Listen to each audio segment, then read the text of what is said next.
Ambulance वाला मांगता है 20,000 25,000 रुपया मरीज पहुंचाने के लिए। जनता इंटॉलरेंट है और डॉक्टर बेईमान है, और डॉक्टर बेईमान है, और डॉक्टर बेईमान है। पहले भी दलाली चलती थी भयंकर। अभी बड़े बड़े अस्पताल जो खुले हुए हैं ना, कमीशन खोरी एक एक चरम पर है। भर्ती मरीज में भी पर डे पर लेता है। इसमें डॉक्टर को सजा मिलनी चाहिए, इसमें डॉक्टर को सजा मिलनी चाहिए, इसमें डॉक्टर को सजा मिलनी चाहिए। तेज प्रताप ही की कहानी हुई। कोई पूंछ पकड़ के हाथी का कहता है अंधा की रस्सी की तरह है, कोई पैर पकड़ के कहता है खंबे की तरह है। कोई ईमानदारी से आज के दिन में कोई डॉक्टर कमाना चाहे प्राइवेट प्रैक्टिस में, समझिए उसका भट्टा बैठ जाएगा। टेस्ट बहुत ज्यादा लिखे जाते हैं, दवाई बहुत ज्यादा लिखी जाती है, इसलिए कि उसमें कमीशन है। 40% तक कमीशन है भाई, 40% तक कमीशन है भाई। घर में शादी होती है और वो खर्चा दवाई कंपनी वाला ओपनली करता है। तो जब वो गुलामी आप कर रहे हैं तो दवाइया तो उसका सब लिखना पड़ेगा। दो चीजें होती है, एक relation with the drug company, वो तो मेडिकल प्रोफेशन का रहेगा ही, पति पत्नी का संबंध है। किसी डॉक्टर की गलती से अगर पेशेंट गड़बड़ा जाए, मृत्यु हो जाए, फांसी की सजा दिया हुआ सुप्रीम कोर्ट में छूट जाता है। कैसे छूटता है भाई? जूनियर डॉक्टर से अगर उनके साथ थोड़ा सा मतलब तेज आवाज में बात कर लिया जाए तो मारने पीटने पर उतारू हो जाते हैं। आपके जन्म और मृत्यु के ठेकेदार नहीं है। ऑपरेशन शुरू होने से पहले ही पेशेंट से या उनके परिजनों से ये लिखवा लिया जाता है कि कुछ भी होगी तो उसकी जिम्मेवारी आपकी रहेगी। हम कुंडलियां थोड़े बदल देंगे, कुछ ऑपरेशन हो रहा, कुछ भी हो जाएगा। नॉर्मल डिलीवरी हो सकता है लेकिन डॉक्टर जबरदस्ती सिजेरियन कर देता है। तू जयवा कहवा कि ए डॉक्टर साहब, हमार औरत के इतना बज के इतना मिनट पर फलाना तारीख के बच्चा निकले के चाहिए। हिंदुस्तान ने मारा टेररिस्ट पर और अगल बगल कुछ नहीं हुआ, उस तरह का इलाज है। पनोरमा ग्रुप, जो सोचता है वो करता है। नमस्कार, मैं हूं सागर, न्यूज हाट देख रहे हैं आप। देखिए, आज एक खास शख्सियत से आपको भेंट कराने वाले हैं, बातचीत करेंगे। बिहार सहित पूरे देश में डॉक्टरों की स्थिति और पेशेंट और डॉक्टरों का जो संबंध होता है उस पे आज खुलकर बातचीत होगी। हमारे साथ फ्रेम में फेमस यूरोलॉजिस्ट, कई नेशनल अवार्ड और कई जो संगठन होते हैं उनमें शामिल हैं, डॉक्टर अजय कुमार। बहुत स्वागत है सर आपका। धन्यवाद सर, सबसे पहला सवाल यही है कि जो डॉक्टरों और पेशेंट का संबंध होता है, आपका काफी लंबा अनुभव रहा है, क्या लगता है कैसा रहना चाहिए? वर्तमान की जो परिदृश्य बना है डॉक्टर और पेशेंट का, क्या वास्तविक रूप से वही है, या आप लोग जब शुरुआत किए होंगे अपने समय में तो उस समय क्या स्थिति थी डॉक्टर और पेशेंट की? देखो भाई, ये जैसे जैसे समय बढ़ता गया, सामाजिक परिस्थितियां बदलती गई, उसी तरह से सब लोगों के संबंध, आज का नेता और तब का नेता, आज का डॉक्टर तब का डॉक्टर, ये सारी चीज़ें बदली हैं ओवर द ईयर्स। आपके परिवार में भी देखिए कि हम लोग जब छोटे थे तो हमारे पिताजी हमारे बाबा के सामने मुंह नहीं उठाते थे, जबकि खुद डॉक्टर थे। और जब हम बड़े होने लगे तो पिताजी को जवाब नहीं देते थे, चुपचाप बगल काट लेते थे। जब हमारा बेटा हुआ तो हमसे सवाल जवाब करता है, और उसका बेटा जो है वो भी थोड़ा सा अड़ता है। तो ये सामाजिक परिवर्तन के साथ साथ सब लोगों के इसमें परिवर्तन आचार विचार व्यवहार में आया है। अब जहाँ तक डॉक्टरों का मरीज के साथ रिश्ता की बात है तो भैया, मैं तो 3rd जनरेशन डॉक्टर हूँ। मेरे नाना जी डॉक्टर थे, बचपन में उनके साथ रहा, ननिहाल में ही पला शुरू में, तो मैंने उनका देखा। आपके पिताजी भी डॉक्टर हैं? वही वहाँ से शुरू कर रहा हूँ नाना जी से, कि नाना जी हॉलीडे में जाते थे हर साल 1 महीना नानी के साथ। और उस 1 महीने में हम लोग के घर की रखवाली जो करता था वो उस एरिया के सबसे बड़े चोर और लोग थे। वो चोर लोगों का ये गिरोह था, उसी में से 2-3 आदमी रखवाली करता था घर की। तो वो जमाना था। डॉक्टर साहब के घर के रखवाली की जिम्मेवारी समाज और वहाँ के इवन चोर लोगों की है, क्योंकि उनके स्वास्थ्य का ख्याल रखते थे। उसके बाद मेरे पिताजी आए। मेरे पिताजी का तो हाल भी वैसा ही था, मतलब अकेले रहते थे उतने बड़ा डाकबंगला के डॉक्टर्स क्वार्टर में। वहाँ समझ था, भाई भाई में झगड़ा हुआ, पड़ोसी में झगड़ा हुआ, समाज में किसी का कोई डिस्प्यूट हुआ, चलो डॉक्टर साहब जो कह देंगे तो हम मान लेंगे, डॉक्टर साहब जो कह देंगे वो हम मान लेंगे। ये प्रतिष्ठा थी। ये प्रतिष्ठा थी, वो समाज में उस तरह का मैंने देखा।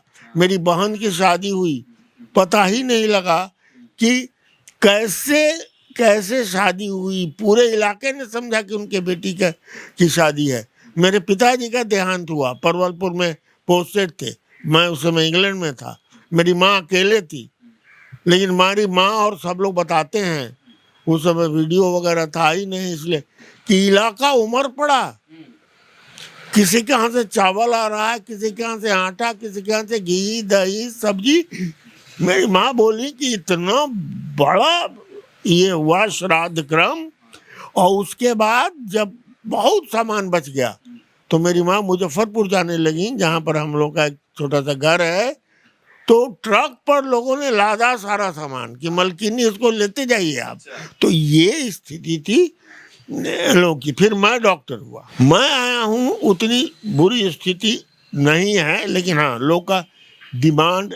मैं 42 साल पहले इंग्लैंड से लौट के आया और आ करके मैंने प्रैक्टिस शुरू की।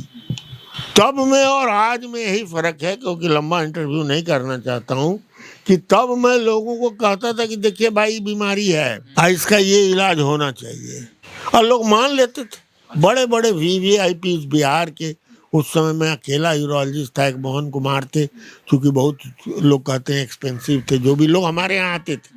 क्योंकि मेरा व्यवहार भी वैसा था, वैसे मैं कड़क व्यवहार का व्यक्ति हूँ। सब जानते हैं कि डॉक्टर साहब खिसियाते हैं बहुत, लेकिन मरीज को बड़ा दुलार करते हैं। मरीज के सेवा में उनका कहीं भी कोताही नहीं होती है, और गलत ढंग से पैसे नहीं लेते हैं। ये चीज़ हमारे बारे में प्रचलित हुई। ठीक है, गुस्साए हुए हैं, लेकिन डॉक्टर अच्छे हैं। मरीज ये सोच के आता है कि ज़्यादा इन्होंने बोलेंगे तो खिसिया जाएंगे। लेकिन अभी हाल में तेज प्रताप ही की कहानी हुई, हमसे दिखाने आए। अच्छा। कुछ दिन पहले तो उनका जो PA है धनंजय, तो बाहर आउटडोर में कह रहा था कि कहिए तेज प्रताप जी आए हैं, जल्दी डॉक्टर साहब इनको देखें। तो तेज प्रताप ने बड़ा धीरे से कहा, चुप रहे कि ना, कि डॉक्टर साहब बहुत खिसिया हैं। That is my reputation. इस तरह का एक ये हुआ। आज हमारी दिक्कत क्या हो गई है कि न्यू जनरेशन डॉक्टर्स एकदम क्रॉप करके बढ़ रहे हैं। समाज भी इंटॉलरेंट हो गया है, बहुत तरह की चीज़ें, और दोनों के तरफ दोष है। एक उंगली दिखाता है उधर तो उसके तरफ 3 है, और दूसरा दिखाता है उसके तरफ 3 है। तो ये सब लोग एक दूसरे का दोषारोपण कर रहे हैं। समस्या ऐसी बढ़ गई है कि एक हाथी और 7 अंधे की तरह कहानी हो गई है। हर कोई अपने तरह से इसका विश्लेषण कर रहा है। कोई पूंछ पकड़ के हाथी का कहता है अंधा कि रस्सी की तरह है, कोई पैर पकड़ के कहता है खंबे की तरह है, कोई ये करता है। कहानी पुरानी कहानी है। अब एक्चुअली समस्या बहुत आसान है। जनता इंटॉलरेंट है और डॉक्टर बेईमान है। बेईमान। डॉक्टरी पेशा आज के दिन में इतना भयंकर, जो नहीं भी चाहता उसको भी सब करना पड़ रहा है। दलाली, पहले भी दलाली चलती थी भयंकर। अभी बड़े बड़े अस्पताल जो खुले हुए हैं ना पूरे देश में, वो लोग इसको कहते हैं मार्केटिंग। मार्केटिंग और दलाली में फर्क नहीं। बेचारा छोटका डॉक्टर दलाली कराता है, अब बड़का जो है सो मार्केटिंग करता है, अपना मार्केटिंग मैन भेजता है। कितना पैसा दीजिएगा ट्रांसप्लांट के लिए। जब मैंने यहाँ शुरू किया ट्रांसप्लांट, पारस वंश किया, तो ये एक समस्या आ गई। बहुत सा मरीज भाग जाता था सब कुछ करा कुरा करके, जबकि यहाँ सरकार पैसा देती है ट्रांसप्लांट करने का। जबकि यहाँ पर सरकार इतनी सुविधा देती है, और हमारी टीम भी आती थी गुजरात से, उनके साथ मिलके करते थे, फिर भी भाग जा। हमने पता किया तो मालूम हुआ कि हमारे साथ के नेफ्रोलॉजिस्ट वगैरह ही भगा देते हैं दूसरे जगह, इसलिए क्या हुआ है? इसलिए कि उनको यहाँ पैसा ट्रांसप्लांट में नहीं मिलता है और वहाँ पर कमीशन में पैसा मिलता है। तो इस तरह की समस्याएं हैं, कमीशन खोरी एक एक चरम पर है।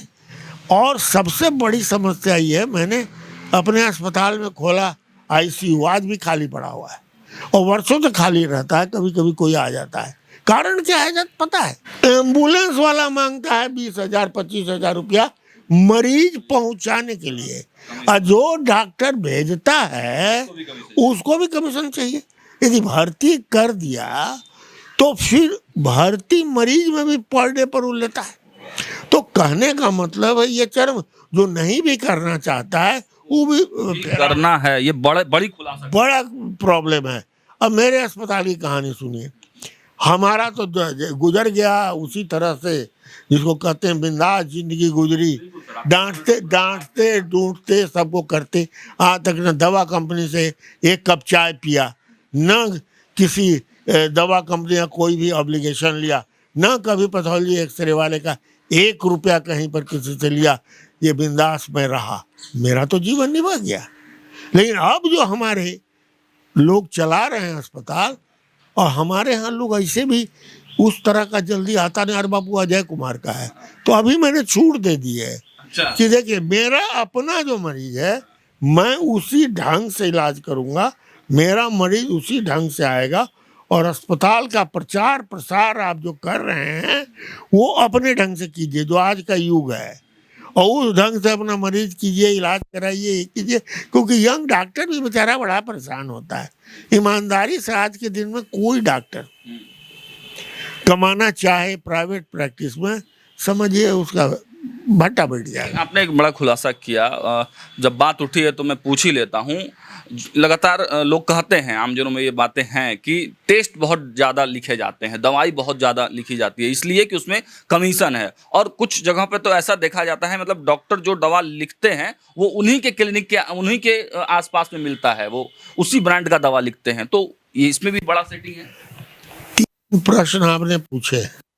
पहला तो कहा कि जांच बहुत कराते हैं, उसके 2 कारण। एक तो बिहार में स्पेशली बड़ा जागरूक मरीज होता है। एक तो जांच जो जरूरी है वो कराया ही जाता है।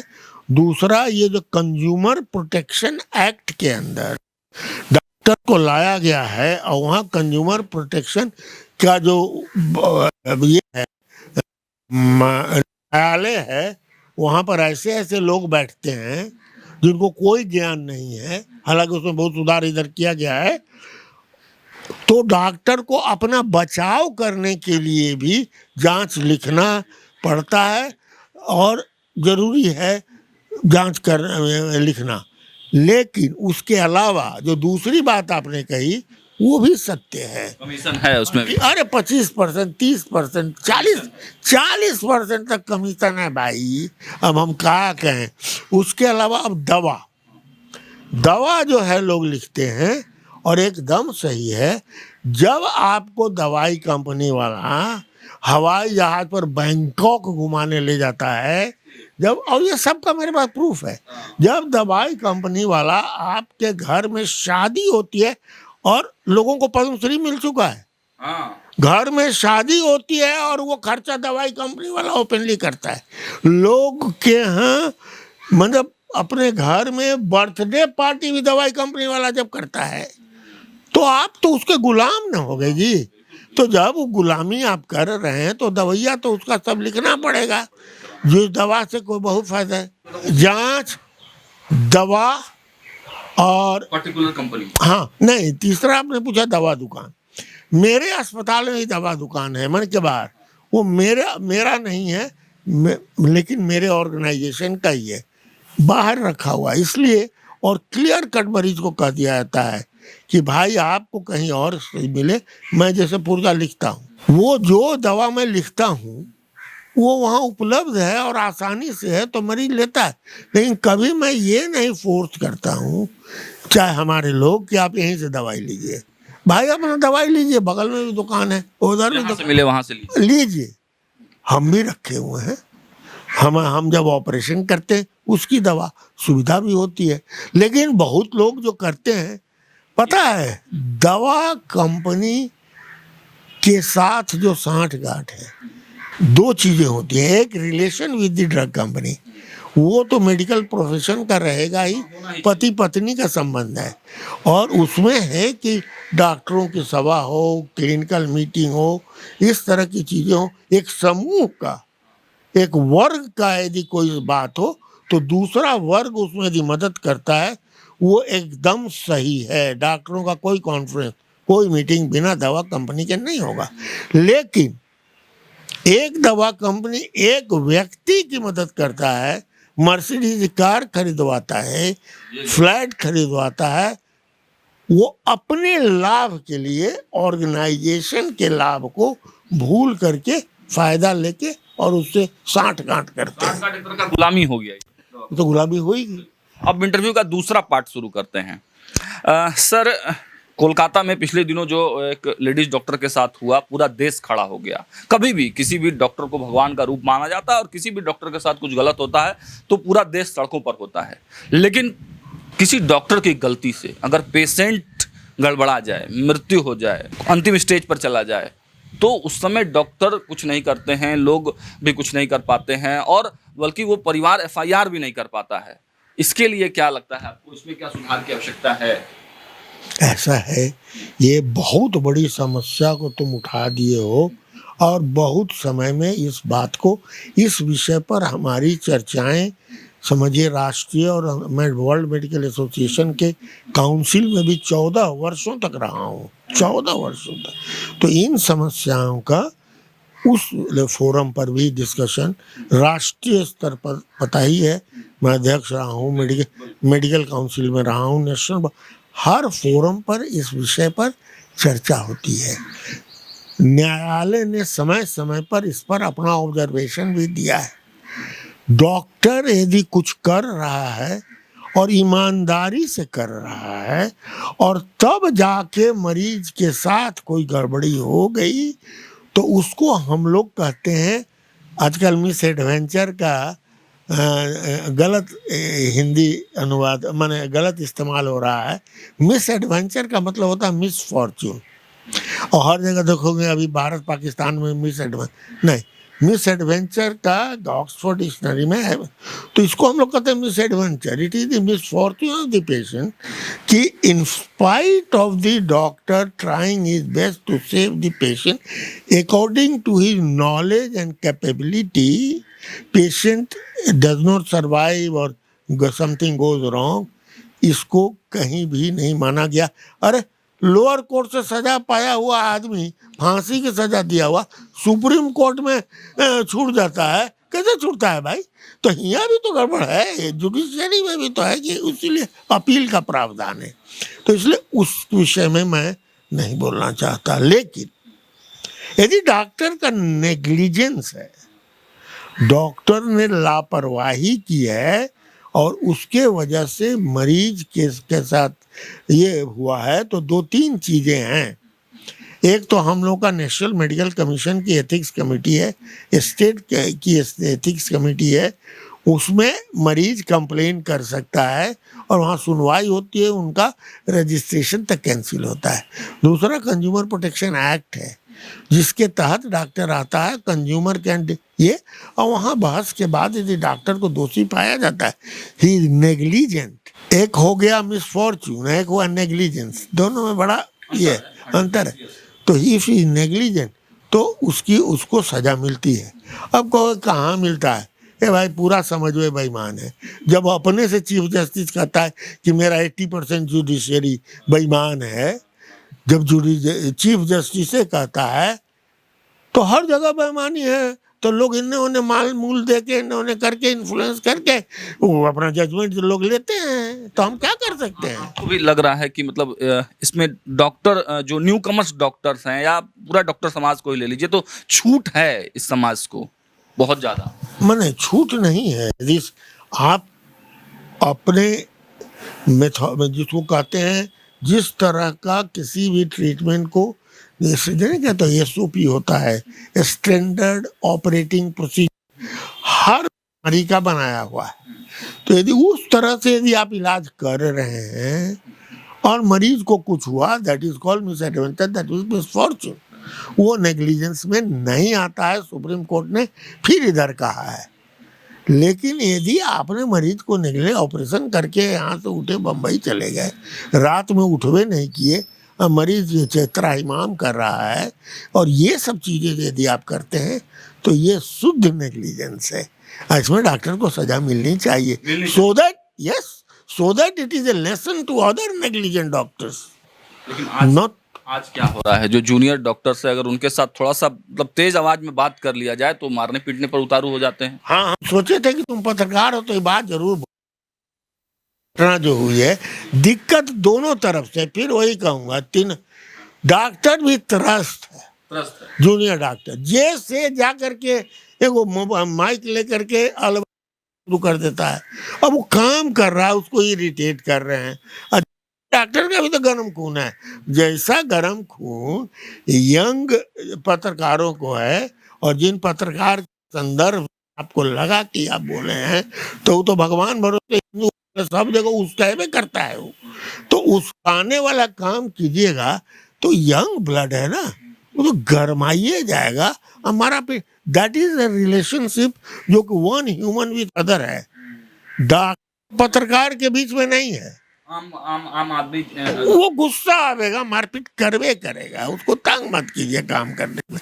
यदि है तो कंप्लेंट कीजिए। बहुत सारी बातें हो गई, लेकिन अंतिम पड़ाव इस इंटरव्यू का अब चलते हैं हम लोग। कुछ और हमारे पास सवाल है, आपका समय भी काफ़ी कीमती है। लेकिन सर, एक सवाल यह भी है कि ऑपरेशन शुरू होने से पहले ही पेशेंट से या उनके परिजनों से ये लिखवा लिया जाता है कि कुछ भी होगी तो उसकी जिम्मेवारी आपकी रहेगी, डॉक्टर उसकी भागीदारी नहीं लेगा। इसमें क्या कोई सुधार होना चाहिए? क्यों डॉक्टर, जब आप पढ़े लिखे हैं, आपके पास हम इस समस्या को लेकर आए हैं, तो उसकी गारंटी जवाबदेही परिजन कैसे ले सकता है सर? उसको तो डॉक्टरों को ही लेना होगा। अरे मैं तो 50 साल से सर्जन हूँ, 50 साल से ऊपर से, बिना कंसेंट के। It is important that you must get the consent of the patient before you touch his body. ना इसको हम लोग कहते हैं हार्म नहीं कीजिए, और हार्म करना है उनके फायदे के लिए तो उनका कंसेंट जरूरी है। ये हर व्यक्ति का अपना इंडिविजुअल ये होता है, राइट होता है, और वो जब तक कंसेंट नहीं देंगे आप उनको छू नहीं सकते हैं, इसलिए कि वो उनके इच्छा के विरुद्ध आप उनका इलाज नहीं कर सकते हैं। कंसेंट में हर चीज इसलिए लिखा जाता है, इसका मतलब है कि मरीज को सब बैठ के बताया गया है कि इसके प्रॉस एंड कॉन्स क्या हैं। इस ऑपरेशन में आपकी मृत्यु भी हो सकती है। तुमको कुछ छोटी सी बात बताते हैं, हम अपने अस्पताल में जाकर के ले लेना, हमारे चैम्बर में लिखा हुआ है, हम इस अस्पताल में आपके जन्म और मृत्यु के ठेकेदार नहीं हैं। हम आपकी जन्म कुंडली नहीं बदल सकते। हमारी तन मन बुद्धि से सेवा और ईश्वर की कृपा हमारी चिकित्सा का आधार है। हम चिकित्सा करते हैं, ईश्वर दुख दूर करते हैं। हम कुंडलियाँ थोड़े बदल देंगे, कुछ ऑपरेशन हो रहा है, कुछ भी हो जाएगा। अब उसमें अब देखिए एयरफोर्स का वो लौंडा, वो पहले पाक युद्ध से तो बच गया, प्लेटफार्म पर कूद गया, मर गया। एक वो भी पढ़े कि एयरफोर्स वाला गांव में आया, ओकरा बिजली के करंट लग गया। अब बोलिए उसके किस्मत को क्या कहिएगा? तो किस्मत किसी की हो सकती है, हम भी मानते हैं किस्मत। अरे 100% यार। हम मरीज कभी के पूछता है जी हमरा कहा होता ही आगे, हम के कुंडलिया दिखा के अल है, कुंडलिया ठीक हो तो आने तो का करबो, हम तो सबके करे ऑपरेशन तोरो करबो। अच्छा, एक सवाल और है। एक सवाल यह है कि कुछ अस्पताल, कुछ डॉक्टर्स मरीजों पर भी एक्सपेरिमेंट करते हैं, रिसर्च किया जाता है बिना उनसे कंसेंट लिए हुए। जैसे पहले साउथ अफ्रीका के देशों में इस तरह होता था, क्योंकि वहाँ पर गरीबी काफ़ी थी, तो जिंदगियों का बहुत ज़्यादा महत्व नहीं था। अब भारत में भी वैसा हो रहा है। ऐसा है, भारत में आज नहीं हो रहा है, जमाने से हो रहा है। इसको कहते हैं vulnerable groups in clinical research.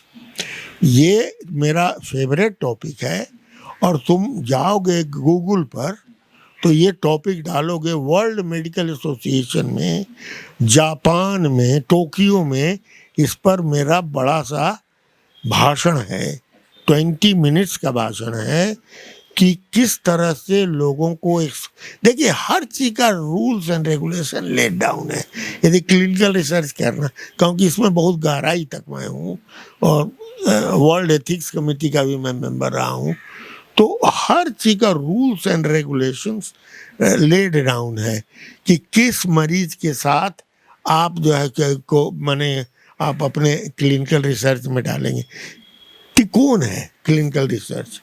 एक तरफ रेगुलेटरी बॉडी, एक तरफ फंडिंग बॉडी जो कि फार्मास्यूटिकल कंपनी, और एक तरफ रिसर्चर, और इस त्रिकोण के अंदर पर मरीज है, समझो। अब ये मरीज पर तीनों का असर है। डॉक्टर यदि बेईमान है, कुछ लोभ हमें कर रहा है कि इतना पैसा दवाई कंपनी दे रही है, और एक नियम और बता दें, जो डॉक्टर का अपना मरीज है उस पर वो रिसर्च नहीं कर सकता है, ये कहानी हम बता देते हैं। अब तुम तो जितना आज विषय पर पूछे हो ना, सब अपने अपने में इतना बड़ा विषय है कि सब पर एक ना घंटा घंटा पर हम भाषण दे सकते हैं, यही करते ही रहे। अब उम्र 76-77 होने जा रहे हैं, यही करते ही रहे। और इन सब विषयों पर मेरा स्पेशल ये है कि इसमें तीनों में कोनो बेईमान निकल गया, रेगुलेटरी बॉडी बेईमान निकल गया या फार्मास्यूटिकल बेईमान, तो तीनों के बीच जो मरीज पिसता है। अब कौन मरीज पिसेगा? जो बेचारा ज्ञान नहीं है। वल्नरेबल कौन है? गरीब मरीज। उसको कह रहे टीबी के नए का इलाज हुआ, फ्री में दवाई मिलता हूँ, एकरा में तू आ जाओ विदाउट टेलिंग। लेडीज, वो बेचारे को देहात की लेडी कोई पता नहीं। और सबसे डेंजरस है बच्चे, बच्चों पर जो रिसर्च होता है। ये तीनों वल्नरेबल, सबसे वल्नरेबल ग्रुप हैं। अब बाकी अदर वल्नरेबल ग्रुप लोग जेल में कर देते हैं रिसर्च, कैदियों पर। मरीज से कंसेंट तो लेना चाहिए, लेना होगा। अरे लेना होगा ना, it is a must before you start. और देश में कई जगह एथिक्स कमिटीज बनी हुई हैं, बिना एथिक्स कमिटी से पास कराए हुए। अभी लोग करता क्या है, दवाई कंपनी वाला, वो तो दवाई कंपनी, अभी तो ऐसा तुम छेड़ दियो यार, मेरा बड़ा फेवरेट है। अब दवाई कंपनी वाला करता क्या, जैसे कि IGIMS की एथिक्स कमेटी बहुत कड़ी है, अच्छा समझे। तो यहाँ के एथिक्स, मालूम हुआ कि आंध्रा में एक मेडिकल कॉलेज की एथिक्स कमेटी बड़ी कमजोर है। उसी एथिक्स कमेटी को खिला पिला करके ये रिसर्च के पूरे प्रोटोकॉल को पास करा लिया। अब पूरे देश में ये रिसर्च किया, तो ये धंधा चल रहा है, बहुत बड़ा रैकेट एक तरह से। कभी तुमको इच्छा हो तो मेरे कई यूट्यूब पर भरे पड़े हैं, और हमने API में भाषण दिया है। वर्ल्ड मेडिकल एसोसिएशन के इस पर जाओगे जब क्लिनिकल रिसर्च पर, तो मेरा पूरा का पूरा भाषण उसमें। अंतिम मेरे छोटे छोटे 2 सवाल। एक सवाल है सिजेरियन डिलीवरी की जो बात आती है, मतलब हर आदमी इससे परेशान है। आदमी जाता है कि मेरा बच्चा हो जाए, लेकिन वहाँ पर पेट चीर दिया जाता है। लेकिन दूसरे जगह पे सरकारी में जाए और कहीं जाए तो नॉर्मल डिलीवरी हो सकता है, लेकिन डॉक्टर जबरदस्ती सिजेरियन कर देता है। तो ये कितना सही है? और इसमें दोनों साइड का दोष नहीं है। तू जाएगा कहवा कि ए डॉक्टर साहब, हमार ये औरत के इतना बज के इतना मिनट पर फलाना तारीख के बच्चा निकले के चाहिए, क्या वो सबसे अच्छा संजोग है, सूर्य में चंद्र में बृहस्पति में मिला ले ओकरा पैदा करूँ, तो सिजेरियन नहीं करा के ना पैदा करेगी। तो पेशेंट्स ऑल्सो, अच्छा माने वो औरत नहीं जाएगी PMCH में, वो प्राइवेट में आवेगी, कहे वो स्मार्ट है ना, हिल्ड हस्बैंड वो नहीं चाहता है, तो मेरा दर्द उसको नहीं होना चाहिए, तो हमरा से देयर इज ए डिमांड, तो it is a matter of demand and supply. अब उसी में कुछ का मान लिया, अच्छा सच में भी यदि होता है तो लोग कहते हैं ना जबरदस्त पैसवा देवे के बखत सबसे ज्यादा प्रॉब्लम होता है। ए डॉक्टर साहब, हम तो ले लियो ऐसे ही, डॉक्टर नहीं साहब कि तू बच्चा पैदा तू कर दे, लूसी दे रही है, कहा कि पैसा देना है और उसको कह देना पैसा माफ हो गए, चलो ठीक है, कोई दिक्कत नहीं। मानते हैं सर, कुछ डिलीवरियां तो होती है ना। अरे समाज में सब कुछ होता है, तुम्हारे पत्रकारिता में ही क्या हो रहा है देखिए रहो। अरे हर जगह होता है यार, इसमें भी कुछ ब्लैक शिप है, लेकिन ऐसा नहीं है। ठीक है, अंतिम सवाल सर का बहुत समय लिया, बहुत सारी चीज़ों पर चर्चा हुई, लेकिन अंतिम सवाल, चूंकि आप बहुत एक्सपीरियंस है, आप 3 पीढ़ी के डॉक्टर हैं, पहले के समय यानी कि आज से ज़्यादा नहीं, 20 से 25-30 साल पहले के इलाज के तरीके और आज के तरीकों में बहुत अंतर है। ठीक है, जैसे जैसे टेक्निक बदलते गए हैं, 4G 5G का ज़माना है, बदला है, लेकिन मरीजों को फ़ायदा क्या हुआ है इससे?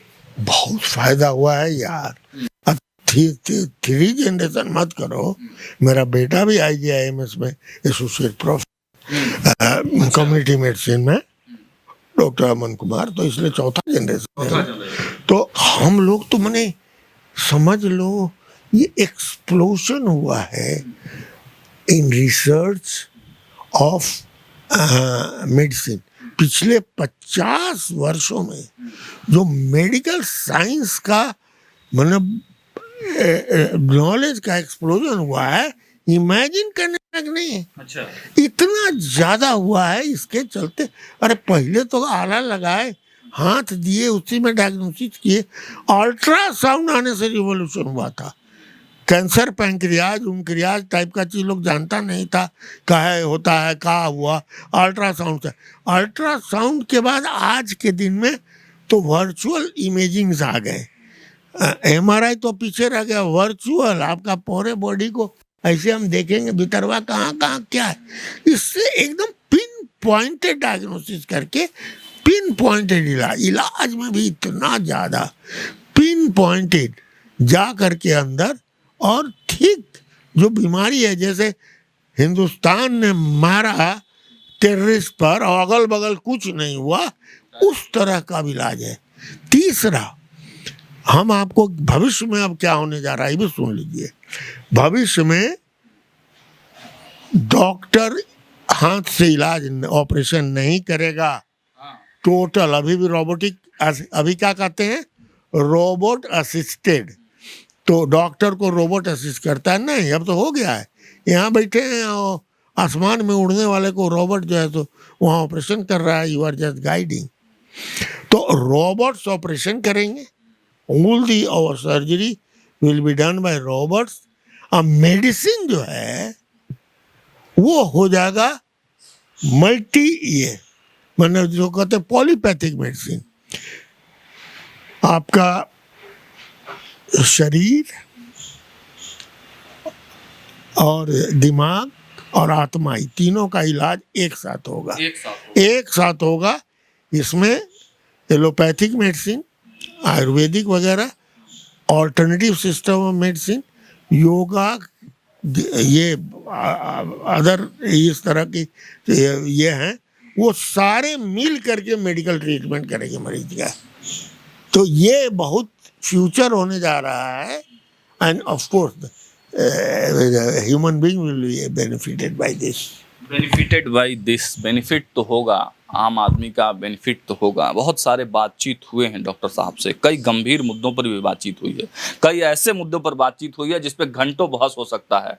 फिर हम लोग कभी डॉक्टर साहब के साथ बैठेंगे और बारी बारी से एक एक मुद्दे पर बातचीत करेंगे। लेकिन देखिए, इस पूरे इंटरव्यू में साफ साफ डॉक्टर साहब ने कहा है कि देखिए, नियम सब कुछ बने हुए हैं, सबका दायरा बना हुआ है, आम आदमी के लिए भी, पेशेंट के लिए भी और डॉक्टरों के लिए भी।